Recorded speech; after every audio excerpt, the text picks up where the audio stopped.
шепчут: подожди до утра, до утра.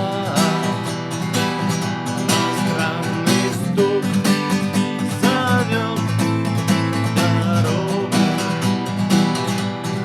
Может, сердце, может, стук в дверь. И когда я обернусь на пороге, я скажу одно лишь слово: дверь.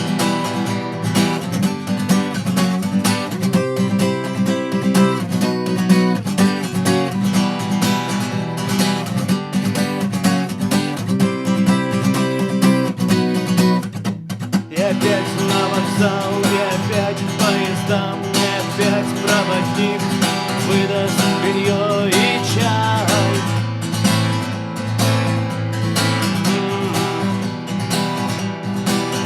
И опять не усну, и опять сквозь грохот колес мне послышится